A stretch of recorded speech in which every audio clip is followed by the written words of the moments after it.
오늘 예배는 코로나19 감염 예방을 위해 방역수칙을 준수하여 드려집니다. 이 시간 우리 각자에게 허락된 예배의 자리에서 구별된 자세로 우리의 몸과 마음과 정성을 다하여 하나님께 예배를 드릴 수 있기를 바랍니다. 이제 다 함께 묵도하심으로 주연절 후 네 번째 주일 예배를 하나님께 드리시겠습니다.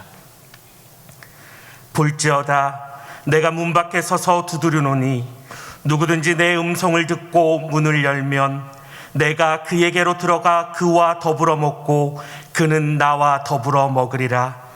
하나님은 영이시니 예배하는 자가 영과 진리로 예배할지니라. 아멘.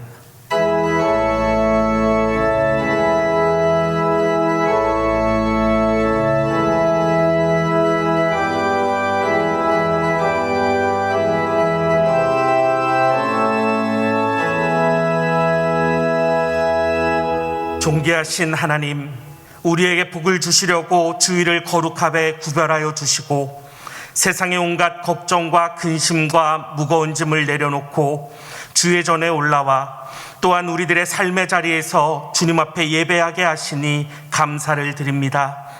오늘도 주님 안에서 참된 평안과 안식과 기쁨을 누리는 주일이 되게 하여 주옵소서. 예배하는 이 시간 성령님의 인도하심을 따라 오직 삼위일체 하나님께만 집중하기를 원합니다.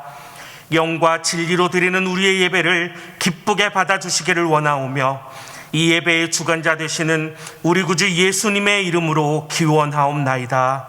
아멘. 이제 다 함께 일어나셔서 내 눈 주의 영광을 보내 함께 찬송하시겠습니다.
다 함께 예수 그리스도의 이름을 의지하여 참회의 기도를 드리실 때에 하나님과 자신만이 하나는 은밀한 죄를 침묵 가운데 고백하시겠습니다.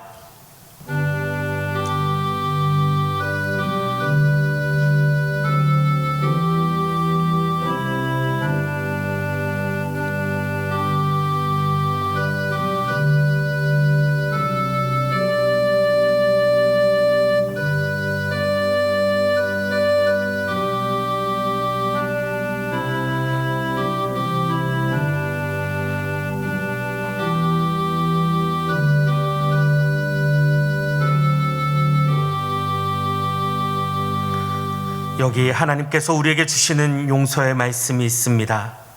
그가 우리를 흑암의 권세에서 건져내사 그의 사랑의 아들의 나라로 옮기셨으니 그 아들 안에서 우리가 속량 곧 죄 사함을 얻었도다. 그러므로 이제 그리스도 예수 안에 있는 자에게는 결코 정죄함이 없느니라. 아멘.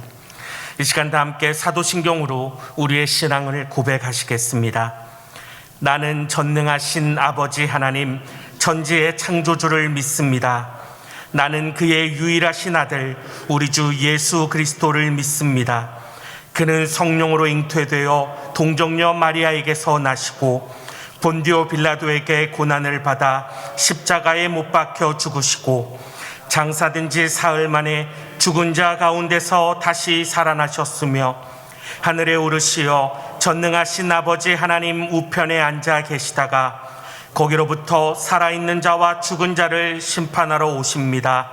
나는 성령을 믿으며 거룩한 공교회와 성도의 교제와 죄를 용서받는 것과 몸의 부활과 영생을 믿습니다. 아멘.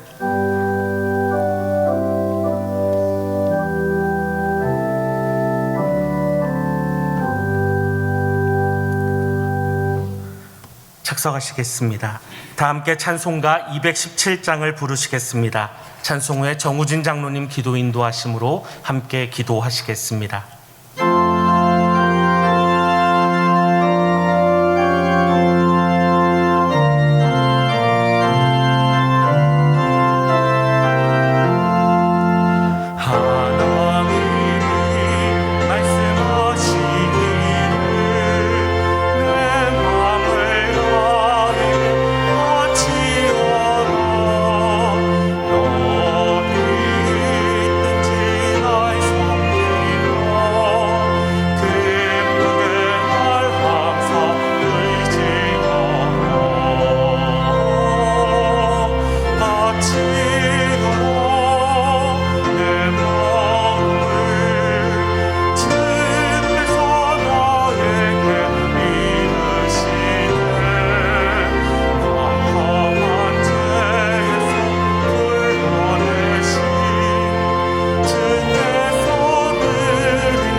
한없는 자비와 사랑을 베푸시는 하나님 아버지, 주님을 사랑하고 찬양합니다.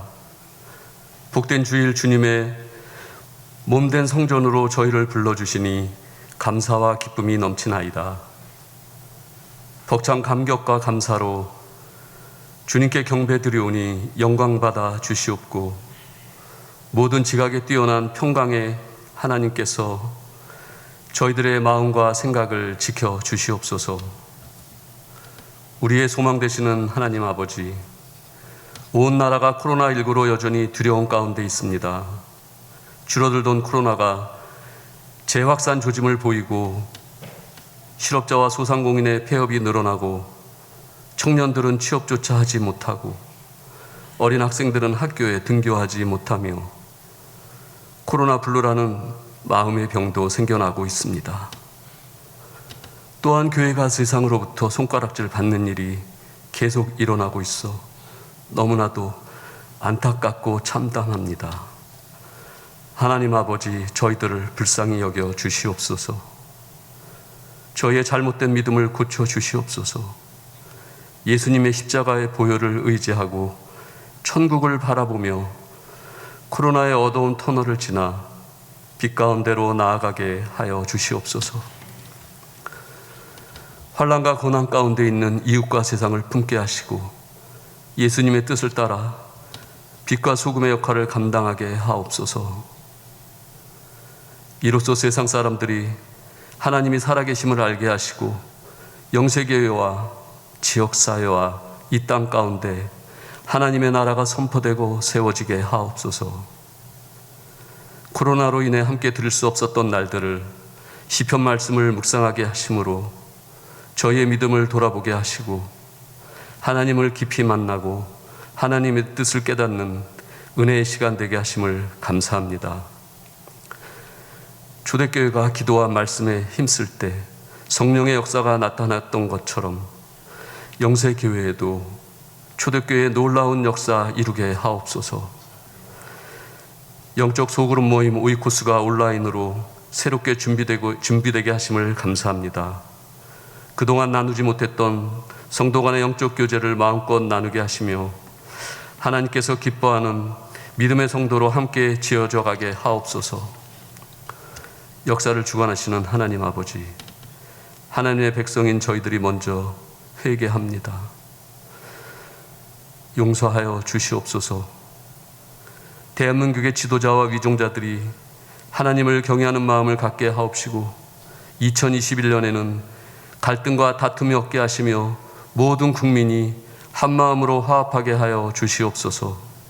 경제 회복과 안보와 외교를 튼튼히 세워가도록 주께서 다스려 주시옵소서.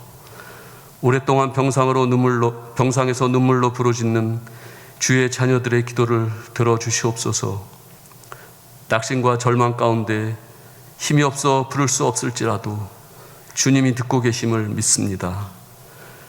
주의 인자를 따라 자비와 긍휼을 베풀어 주시고 치유와 회복의 은혜를 내려 주시옵소서. 이제 단위에 세우신 김태수 목사님에게 성령 충만한 은혜를 부어주시고 영육과 안에 강건함을 허락하여 주시옵소서.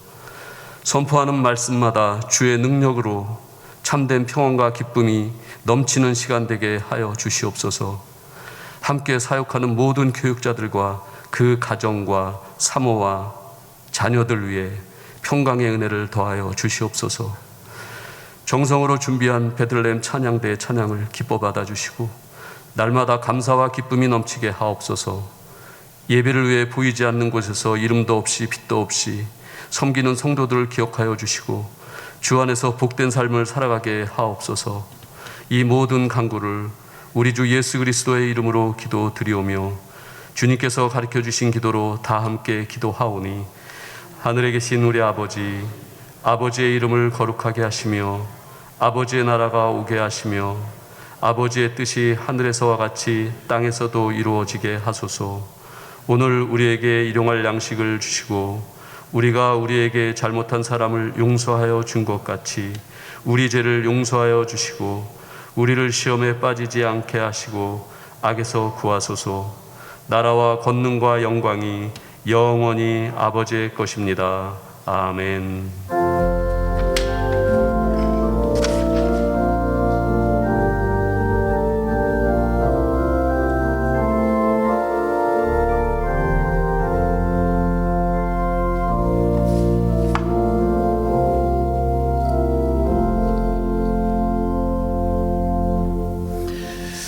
할렐루야. 네, 한 주도 평안하셨습니까? 하나님의 은혜가 우리 모든 성도님들 가운데 또 이 시간 영상으로 예배드리시는 우리 모든 가정 가운데 있기를 간절히 소망합니다. 방역 지침이 오늘 오후 4시 30분에 발표가 된다고 합니다. 그래서 아직은 방역 지침이 바뀌어지는 것을 말씀드릴 수가 없습니다. 그래서 다음 주일은 오늘 예배같이 이렇게 2.5단계로 해서 10% 65명 이내로 예배를 드리게 되겠습니다. 혹시 뭐 변경되는 거 있으면 또 주중에 우리 성도님들에게 공지하도록 하겠습니다. 특별한 공지사항이 없으면 이제 오늘과 같이 이렇게 65명 이내로 예배 드리는 거 이해하시면 될 것 같습니다. 오순도수 직공 예배가 오늘 이제 처음 예배가 있어요. 가정 예배요. 오늘 오후 3시에 있습니다. 우리 성도님들 꼭 참여해 주셔서 가정 안에서 직공 예배, 오순도수 직공 예배, 가정 예배 이제 드려줄 수 있기를 소망합니다. 꼭 실시간입니다. 실시간이니까 여러분 오후 3시 유튜브나 줌으로 참여해 주시기 바랍니다. 엘리야 중보기도대 신청 받습니다. 코로나로 인해서 우리가 교회 나와서 기도하지는 못해요. 그래도 우리 이제 대원으로 신청해 주시면 각자의 삶의 자리에서 그 구별된 시간에서 기도할 수 있으니까 평소에 교회 나와서 기도하지 못해서 엘리야 기도대 신청 못하신 분들 이번에 또 신청해 주시면 오히려 좋을 것 같습니다. 많은 분들이 이렇게 함심해서 기도하면 참 좋겠습니다. 다음 세대 교육부 온라인 수료식이 다음 주일 오전 11시 30분에 있습니다. 우리 다음 세대들 이제 진급을 해야 되는데 대면을 못해서 그동안 못했는데요. 이제 다음 주일에는 저희가 대면을 못하더라도 우리 교회학교 아이들 그냥 온라인으로 그렇게 진급 예배를 드리도록 하겠습니다. 온라인 OE 코스 신청 받습니다. 많이 신청해 주시기 바라고요. 또 1:1 양육 과정 이제 선착순 마감입니다. 줌을 통해서 이제 1대 양육을 하려고 그래요. 주보 내용 보시고 신청해 주시기 바랍니다. 재직회 안내입니다. 오늘 3부 예배 후에 본당에서 2021년 예산안 시민 재직회가 있습니다. 또 다음 주일 3부 예배 후에는 공동의회가 있습니다. 결혼 안내입니다. 저희 교회 중등부를 섬기시는 허훈 전사님께서 이번 주 토요일 2월 6일 낮 12시 라비돌 웨딩 강남 2층 롯데홀에서 결혼 예배가 있습니다. 위에서 기도해 주시고 축하해 주시기 바랍니다. 나머지 내용은 주보를 참고해 주시고요. 이렇게 한번 인사했으면 좋겠습니다. 오늘 말씀의 제목이 복음은 당당하지만 겸손하게 합니다. 이 제목인데요. 이렇게 인사했으면 좋겠습니다. 당당하시고 겸손하시기 바랍니다.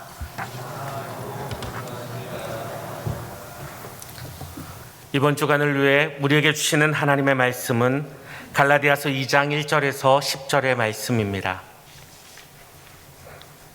하나님의 말씀을 높여 읽겠습니다. 14년 후에 내가 바나바와 함께 디도를 데리고 다시 예루살렘에 올라갔나니 계시를 따라 올라가 내가 이방 가운데서 전파하는 복음을 그들에게 제시하되 유력한 자들에게 사사로이 한 것은 내가 다름질하는 것이나 다름질한 것이 헛되지 않게 하려 함이라. 그러나 나와 함께 있는 헬라인 디도까지도 억지로 할례를 받게 하지 아니하였으니 이는 가만히 들어온 거짓 형제들 때문이라. 그들이 가만히 들어온 것은 그리스도 예수 안에서 우리가 가진 자유를 엿보고 우리를 종으로 삼고자 함이로되 그들에게 우리가 한시도 복종하지 아니하였으니 이는 복음의 진리가 항상 너희 가운데 있게 하려 함이라. 유력하다는 이들 중에 본래 어떤 이들이든지 내게 상관이 없으며 하나님은 사람을 외모로 취하지 아니하시나니 저 유력한 이들은 내게 의무를 더하여 준 것이 없고 도리어 그들은 내가 무할례자에게 복음 전함을 맡은 것이 베드로가 할례자에게 맡음과 같은 것을 보았고 베드로에게 역사하사 그를 할례자의 사도로 삼으시니가 또한 내게 역사하사 나를 이방인의 사도로 삼으셨느니라. 또 기둥같이 여기는 야고보와 게바와 요한도 내게 주신 은혜를 알므로 나와 바나바에게 친교의 약수를 하였으니 우리는 이방인에게로 그들은 할례자에게로 가게 하려 함이라. 다만 우리에게 가난한 자들을 기억하도록 부탁하였으니 이것은 나도 본래부터 힘써 행하여 왔노라. 아멘.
귀한 찬양 감사합니다.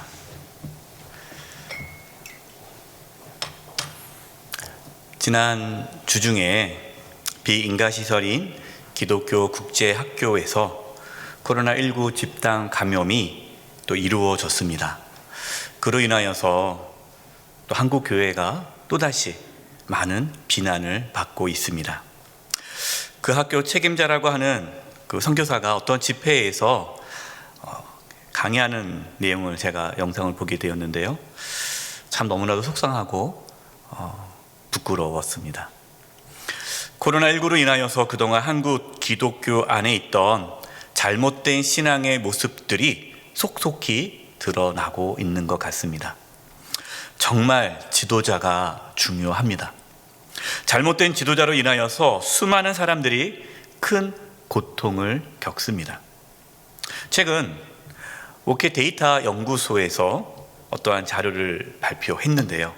지난 1년간 코로나19를 겪으면서 한국 교회 신뢰도, 그러니까 한국 교회가 얼마나 신뢰할 만하냐 하는 그 신뢰도가 32%에서 21%로 급락했습니다.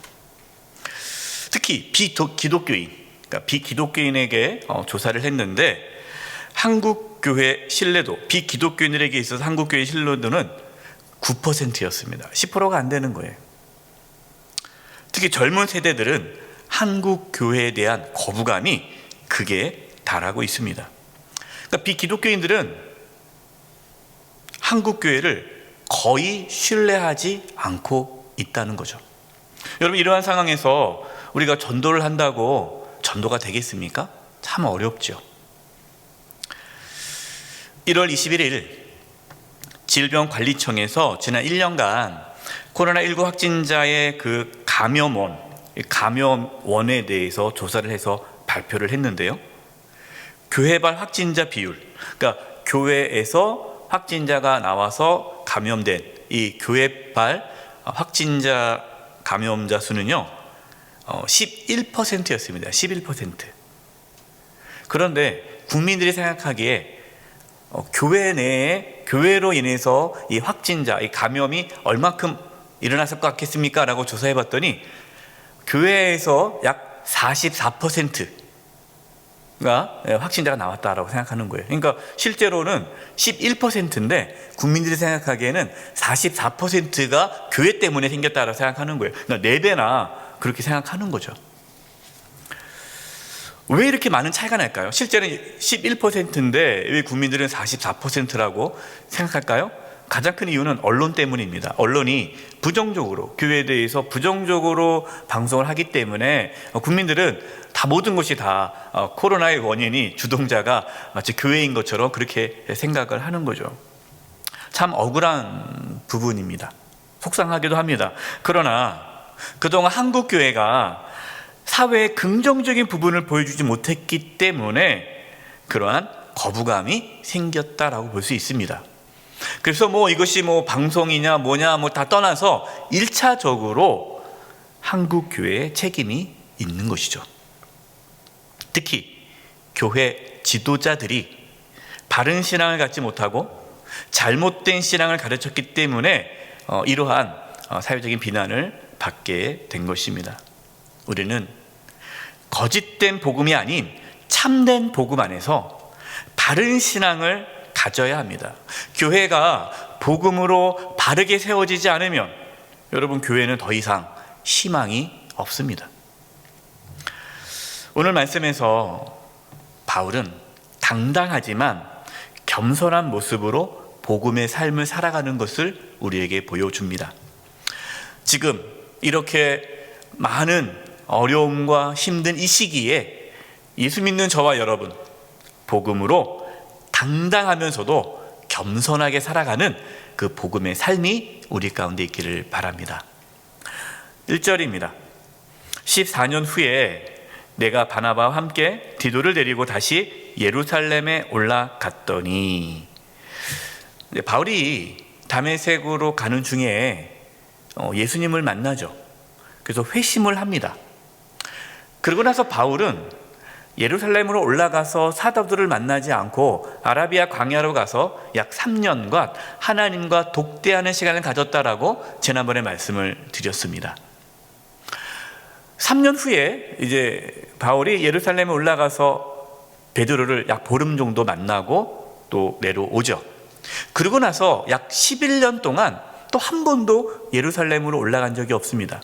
오늘 본문에 14년 후에 내가 바나바와 함께 디도를 데리고 다시 예루살렘 올라갔다라고 했는데, 이 14년은 바울이 회심한 그 연도를 말하는 거예요. 그러니까 회심한 지 14년 만에 올라갔다라는 거지, 실제로 바울이 사도들을 두 번째 만난 것은 약 11년 정도 지나서, 10년 이상 지나서 예루살렘으로 올라간 것입니다. 그럼 그동안 뭐 했냐? 바울은 그동안 하나님의 인도하심에 따라 이방인들에게 복음을 전했고, 또 바나바와 함께 안디옥 교회를 세웠습니다. 바울은 바나바와 함께 디도와 함께 예루살렘으로 올라갔는데, 왜 예루살렘을 올라갔느냐? 사도행전을 보면은 오늘 본문에 나와 있지 않지만 예루살렘에 큰 기근이 찾아옵니다. 흉년이 들어요. 그래서 이 예루살렘 교회 성도들이 굶주립니다. 그래서 그 예루살렘 교회에 구제금을 전달하기 위해 안디옥 교회의 지도자인 바울과 바나바 그리고 디도가 그 구제금을 가지고 예루살렘으로 올라가는 거예요. 2절입니다. 계시를 따라 올라가 내가 이방 가운데서 전파하는 복음을 그들에게 제시하되, 유력한 자들에게 사사로이 한 것은 내가 다름질하는 것이나 다름질한 것이 헛되지 않게 하려 함이라. 바울이 예루살렘으로 올라가는데 뭐 누구에 의해서 예루살렘에 올라간 것이 아니라는 거예요. 하나님의 계시를 따라 올라갔다라는 겁니다. 그러니까 하나님의 인도하심을 받아 예루살렘으로 올라갔다라는 거죠. 그리고 그 예루살렘에 올라가서 유력한 자들을 만났는데, 그들과 사사로이, 그러니까 이 유력한 자들과 사적인 만남을 통해 이야기를 통해서 무엇을 얻기를 원했느냐? 내가 이방인을 향해서 전했던 복음, 그것이 모든 수고가 헛되지 않기를 바라는 마음에서 예루살렘에 있는 유력한 자들과 대화를 나눴다라는 거예요. 여기서 그러면 유력한 자들이 누굴까요? 베드로, 야고보, 요한입니다. 여기서 야고보는 예수님의 동생 야고보예요. 이 세 사람은 당시에 예루살렘 교회의 지도자이고 또 초대교회 전체 사도의 대표를 하는 자들입니다. 그러니까 유력한 자들을 만난 거예요.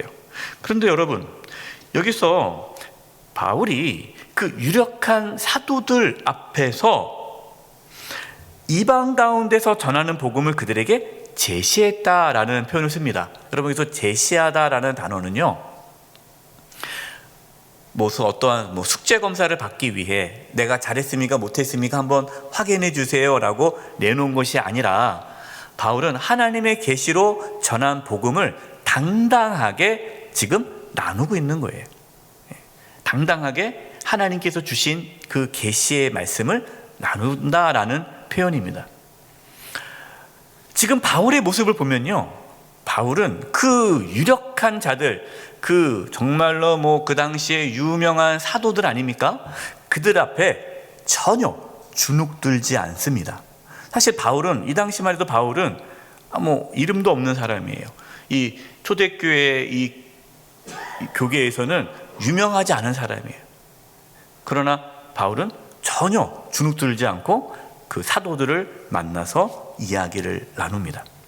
6절을 보면요, 바울이 얼마나 당당한지를 알 수가 있어요. 6절 말씀 보면, 유력하다는 이들 중에, 유력하다는 사람은 이제 베드로, 야고보, 요한이죠. 본래 어떤 이들인지 내게 상관이 없으며, 나는 그들이 누군지 관심 없다.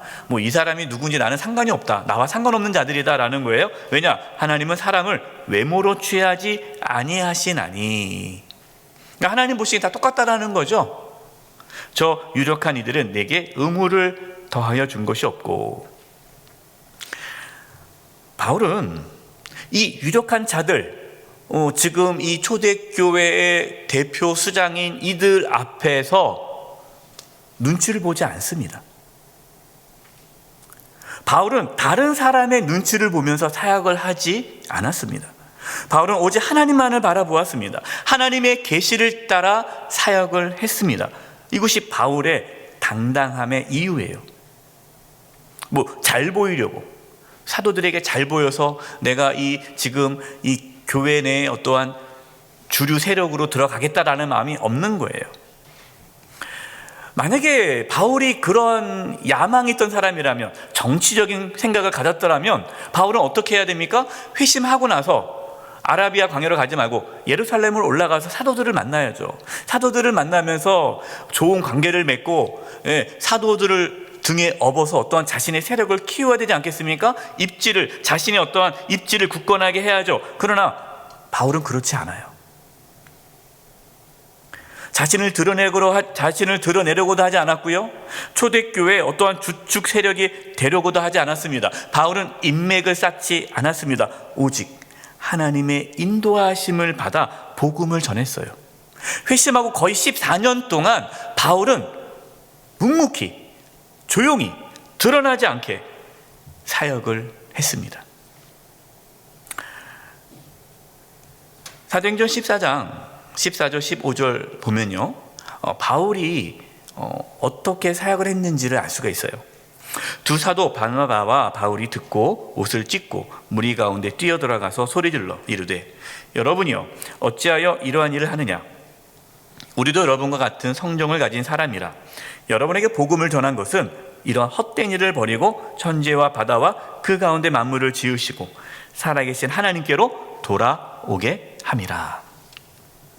바울과 바나바가 루스드라는 곳에 가서 복음을 전합니다. 복음을 전하다가 걷지 못하는 자를 고쳐주어요. 누가 고쳐줬습니까? 하나님께서 고쳐준 거죠. 그런데 사람들은 이 바울과 바나바가 사람을 고치는 능력이 있다라고 생각해서 바울과 바나바를 신으로 모시려고 합니다. 당시 이 시대에는 로마 신들이 있잖아요. 제우스 신, 헤르메스 신, 여러 신들이 있는데 이 바울과 바나바가 신의 모습으로 온 인간이다 하면서 막 신처럼 추앙하는 거예요. 그러자 바울이 옷을 찢으면서 외친 거예요. 무슨 소리냐? 우리도 여러분과 똑같은 인간입니다. 다를 게 없습니다. 우리가 여러분에게 복음을 전한 것은 사람을 쫓아가는 것이 아니라, 다른 신을 섬기는 것이 아니라 살아계신 하나님께 돌아오도록 하기 위해서입니다. 그럼 바울은요, 절대로 사람들이 자기를 추종하도록 하지 않았습니다. 자신의 세력을 키우려고 하지 않았습니다. 바울의 관심은 오직 예수 그리스도 하나님이었어요. 고린도 교회에 파벌이 생겼습니다. 파벌. 나는 바울파다, 나는 아볼로파다, 나는 베드로파다, 나는 예수파다. 교회 안에 파벌이 생긴 거예요. 여러분, 교회 안에서 파벌이 왜 생깁니까? 추종자가 있으니까 파벌이 생기는 거예요. 그 세력의 지도자가 사람들을 끌어모으기 때문에 파벌이 생기는 거예요. 여러분, 고린도 교회에 여러 파벌이 생겼어요. 서로 세력을 세우고 서로 싸웁니다. 바울이 너무 속상했어요. 그래서 편지를 씁니다. 고린도전서 3장 5절과 7절이에요. 그런즉 아볼로는 무엇이며 바울은 무엇이냐? 그들은 주께서 각각 주신 대로 너희로 하여금 믿게 한 사역자들이니라. 나는 심었고 아볼로는 물을 주었으되 오직 하나님께서 자라나게 하셨나니. 우리 7절 같이 한번 읽어보겠습니다. 시작.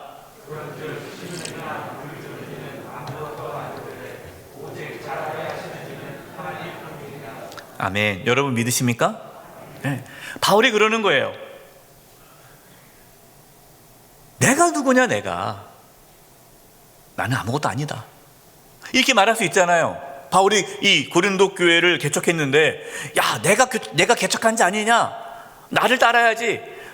바울파만 있어야지 무슨 아볼로파냐? 베드로파냐? 내 파만 있어야 되지. 이게 안 했다는 거예요. 바울은 자신은 아무것도 아니라는 겁니다. 각자 하나님께서 주신 그 사명들에 일했을 뿐이지 하나님이 주인 되신다는 거예요. 고린도 교회를 자라게 하시는 분은 오직 하나님이시다라는 거예요. 바울은 자신이 주인공이 되려고 하지 않았습니다. 사람들에게 인정을 받고 높임을 받으려고 하지 않았습니다. 그래서 바울은 그렇게 사역을 했고, 또한 바울은 그렇게 유력한 자들에게 인정받으려고 하지 않았어요. 잘 보이려고 하지 않았어요. 여러분, 이것이 바울이 당당하게 사역할 수 있었던 이유입니다. 제가 이제 청년 때 교회를 다녔잖아요. 근데 거기서 이제 예수님을 만나고 너무너무 큰 은혜가 있어서 선교사가 되고자 하는 마음이 있어서 이제 신학교에 들어갔습니다. 제가 이제 처음 다녔던 교회는 선교 중심적인 교회였어요. 선교를 많이 하는 교회였기 때문에 저는 당연히 그 교회에서 목사 안수를 받고 그 교회에서 선교사로 파송받을 거 생각했습니다. 저는 뭐 아는 교회도 없었고, 제가 아는 목사님은 우리 담임 목사님밖에 없었으니까 제가 그 담임 목사님을 아주 많이 의지했거든요. 근데 제가 이제 군대에 있을 때 하나님께서 저에게 이런 마음을 주시는 거예요. 교회를 떠나라.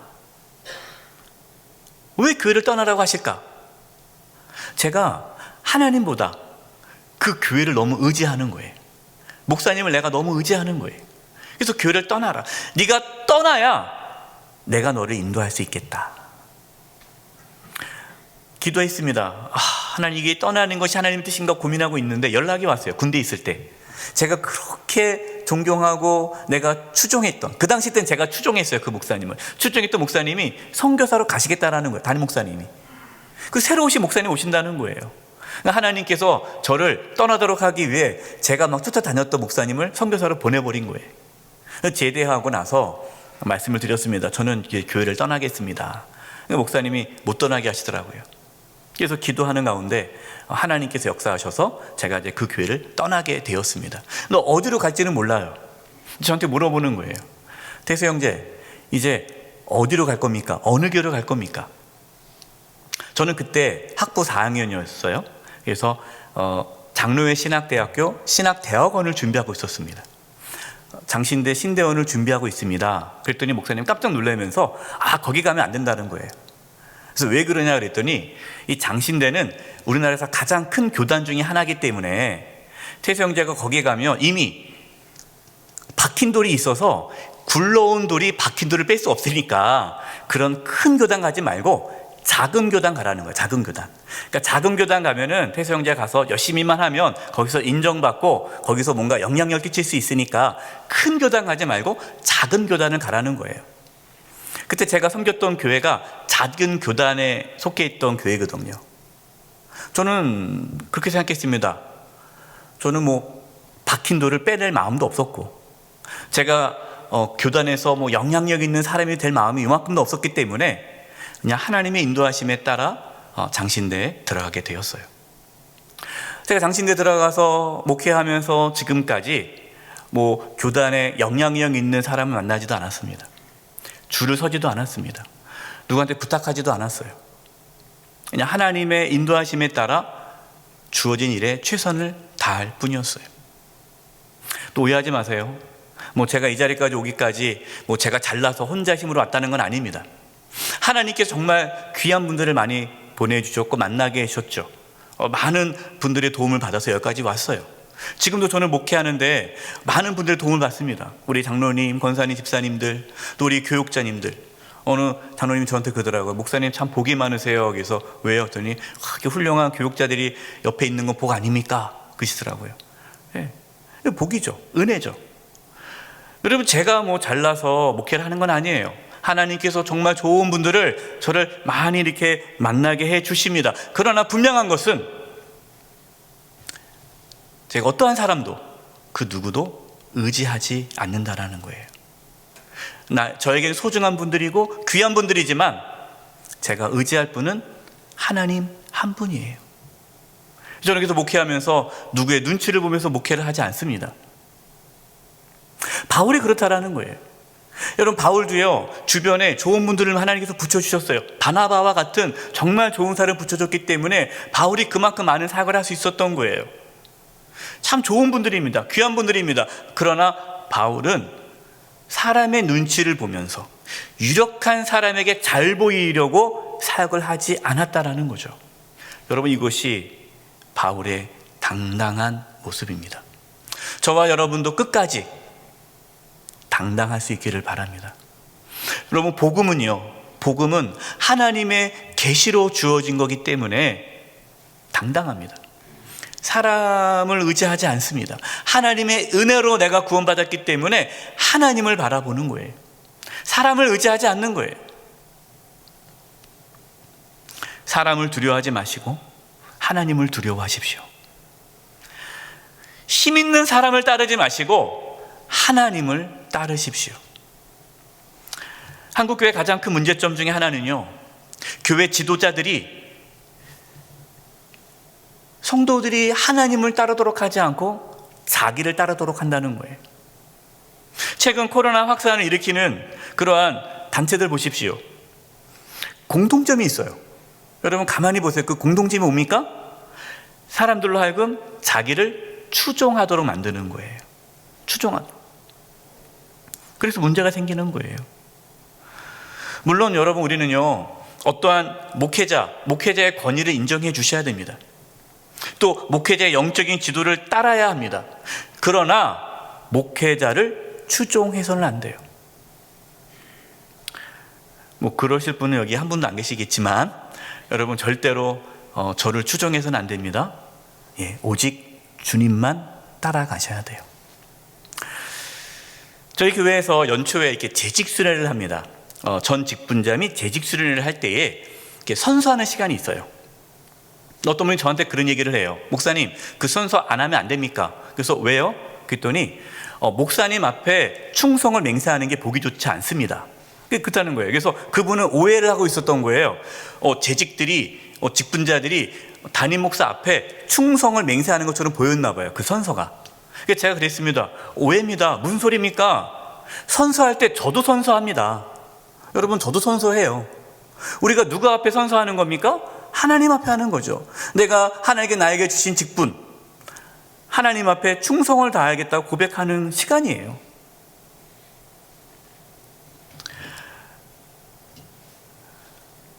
바울은 당당하게 사역을 했습니다. 다른 사람의 눈치를 보지 않고 하나님의 인도하심에 따라 사역을 했습니다. 3절 말씀 보십시오.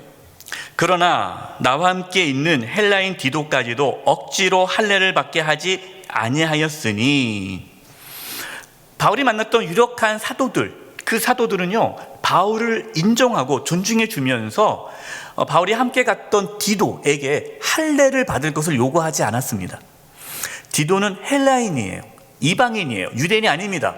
그렇기 때문에 할례를 안 받았는데 이 사도들이 디도에게 할례를 받으라고 말하지 않았다라는 거죠. 그러나 4절 보십시오. 이는 가만히 들어온 거짓 형제들 때문이라. 그들이 가만히 들어온 것은 그리스도 예수 안에서 우리가 가진 자유를 엿보고 우리를 종으로 삼고자 함이로다. 근데 거짓 형제들은 교회 안에 가만히 들어왔는데, 이들은요, 복음으로 주어진 자유를 빼앗아가기 위해 다시 종으로 삼으려고 디도에게 할례를 받을 것을 주장하고 있다는 거죠. 바울은 디도가 할례를 안 받았기 때문에 할례를 받아야 된다라고 말하는 그 거짓 형제들, 그들을 정죄하는데요, 여기서 거짓 형제라고 말합니다. 그 말은 뭐예요? 형제가 아니라는 거예요. 겉으로 보기에는 예수님을 믿어 구원받은 자처럼 보이지만 실제로는 그들은 구원받지 못한 자들이에요. 왜 그럴까요? 거짓된 복음을 전하기 때문이죠. 거짓된 복음이 무엇입니까? 하나님의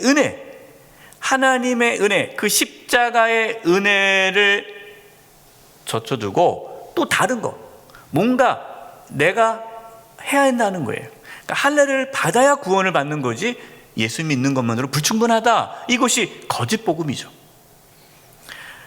여러분, 복음은요, 우리에게 자유를 줍니다. 그러나 복음을 잃어버리면 자유도 잃어버리는 거예요. 거짓된 복음은요, 종으로 살아가도록 합니다. 이 부분에 대해서는 나중에 갈라디아서 5장에서 더 자세하게 말씀을 나눌 겁니다. 복음은 우리를 자유케 한다는 주제로 또 갈라디아 5장에서 말씀을 더 나누도록 하겠습니다. 9절입니다.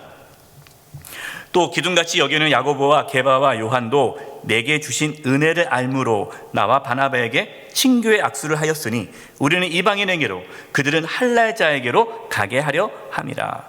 기둥같은 사도들, 야고보, 게바, 요한이 자신에게 주신 하나님의 은혜를 인정했어요. 그러니까 바울이 하나님의 계시로 이방인에게 전했던 그 복음을 인정했다라는 거죠. 맞다, 그것이 복음이다 라고 인정해 주었습니다. 그러면서 바울과 함께 친교의 악수를 했어요. 여러분이 얼마나 멋집니까? 지금 그 기둥 같은 베드로, 야고보, 요한과 알아주지 않은 정말 바울이 동급이라는 거예요. 똑같은 사역자라는 거예요. 우리가 하나님의 일을 하는 데 있어서 직급이 없다라는 거죠.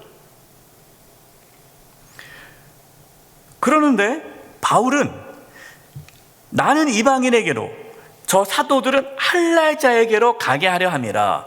그럼 바울은요, 자기 사역에 대해서만 옳다고 주장하지 않았어요. 여러분, 오늘 말씀 제목이 복음은 당당하지만 겸손합니다 라고 말씀을 드렸습니다. 여러분, 복음이라는 것은요, 우리를 두렵지 않게 만들죠. 왜냐하면 우리에게 자유를 주니까. 그래서 여러분, 복음을 우리가 믿으면 죽음도 두렵지 않아요.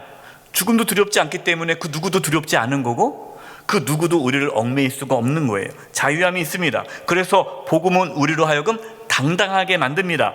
하지만 여러분, 이 당당함은 교만함이 아니에요. 자기 마음대로 하는 고집도 아닙니다. 복음은 우리를 겸손하게 해요. 여러분, 복음이 무엇이에요? 하나님의 은혜를 깨닫게 하는 게 복음 아닙니까? 내가 아무것도 아님을 깨닫게 해주는 게 복음 아닙니까? 그래서 복음을 알면 내가 아무것도 아니라는 걸 알기 때문에 겸손할 수밖에 없어요.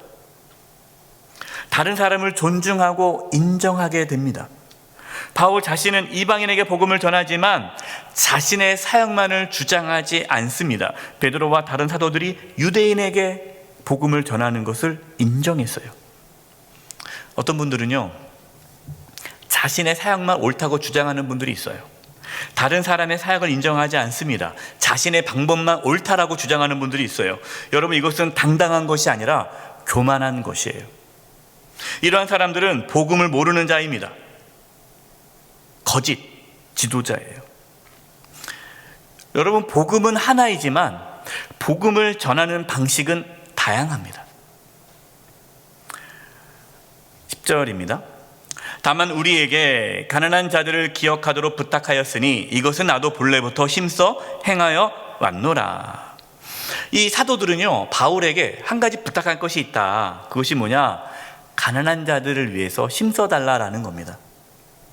그런데 가난한 자들을 위해서 힘쓰는 것은 바울이 그 전부터 해왔던 일이다라고 말씀하고 있어요.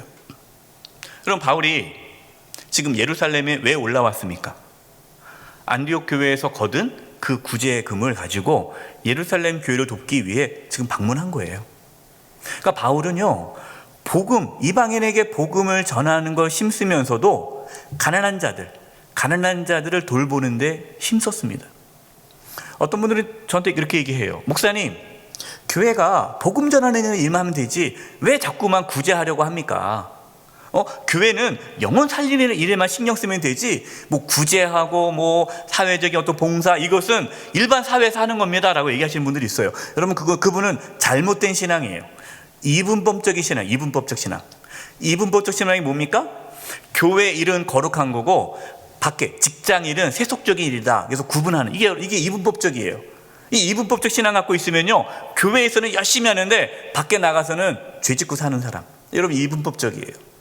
여러분, 하나님은요, 교회 일이나 직장 일이나 다 똑같이 하나님 보시기에 거룩한 일이 될 수 있어요.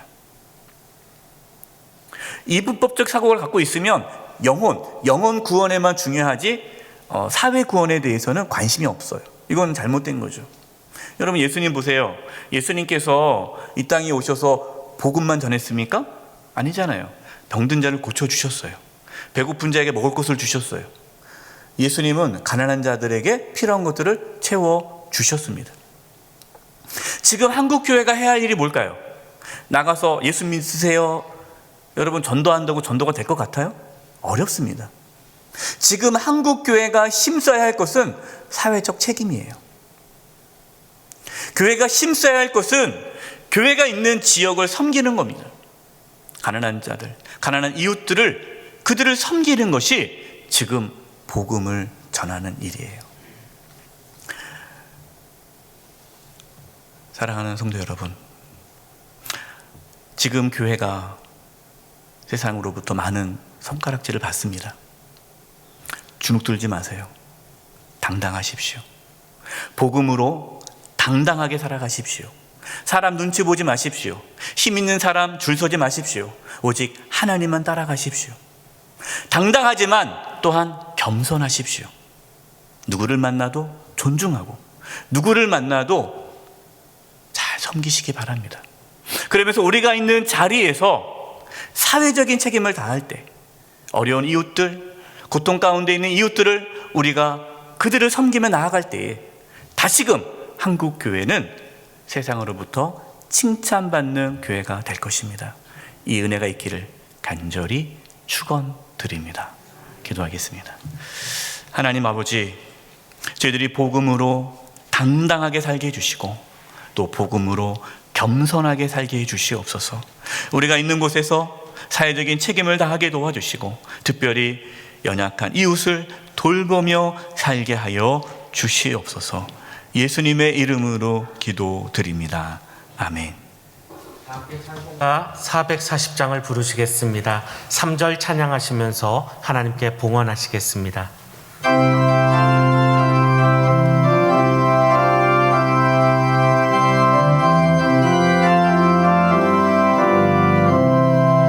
어디든지 예수 너를 이끌며 어디든지 예수 함께 가려네.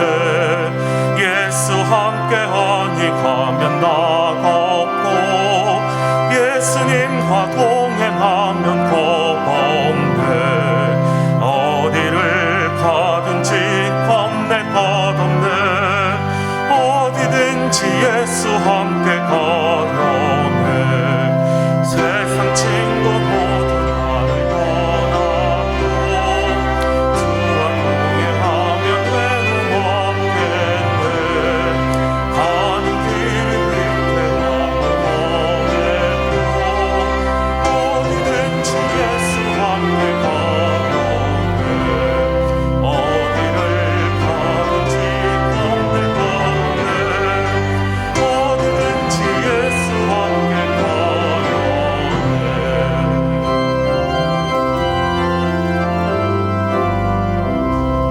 모든 그늘 하늘 에워싸일 때에 주와 함께 계신 믿고 나가네. 주 그늘의 천국에서 내어나 예수 함께 길이 살리라. 어디를 가든지 겁낼 것 없네. 어디든지 예수 함께 가려네.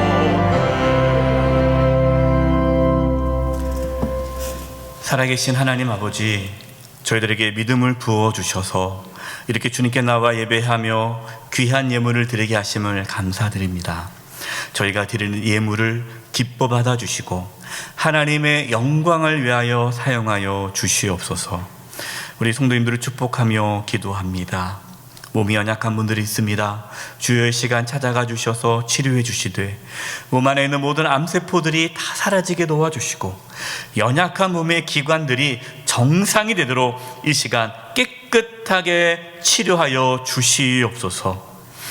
이 땅에 살아가면서 물질의 어려움이 없도록 우리 성도님들의 직장과 사업장과 하는 모든 일들 가운데에 하나님께서 도와주셔서 재정적으로 부족함이 없도록 하나님께서 복을 내려 주시옵소서. 하나님, 세상으로 나아갑니다. 우리 성도님들 복음 안에서 당당하고 겸손하게 살아가게 도와주시고 또 성령의 충만함 가운데에 두려워하지 않고 담대하게 살아가게 도와주시옵소서. 코로나19로 인하여서 우리의 마음이 많이 약해지고 두렵고 불안한 가운데 있습니다.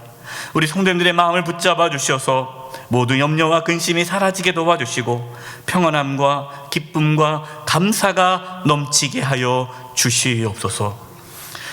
천군 천사를 보내주시고 악한 사탄 마귀가 틈차지 않도록 하나님께서 지켜 주시옵소서. 이 대한민국을 주님 손에 의탁합니다. 주여, 이 땅을 고쳐주시고 하루속히 코로나19가 사라져서 모든 일상의 삶이 회복되게 도와주시고 무너져가는 한국교회가 바르게 세워지는 은혜가 있게 하여 주시옵소서. 한 주간의 삶을 주님께 의탁드리옵고 예수님의 이름으로 기도드립니다. 아멘.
지금은 우리 주 예수 그리스도의 은혜와 하나님 아버지의 그 크신 사랑하심과 성령님의 교통하심과 충만하심이 복음으로 당당하면서 겸손하게 살아가기를 다짐하고 나아가는 우리 사랑하는 성도님들 한 영혼 한 영혼 위에, 그 가정과 자녀 위에와 직장과 삶의 터전 위에, 한 주간 삶의 여정 위에, 영세교회와 이 나라 민족 위에 이제부터 영원토록 함께 하옵시기를 간절히 축원하옵나이다. 아멘.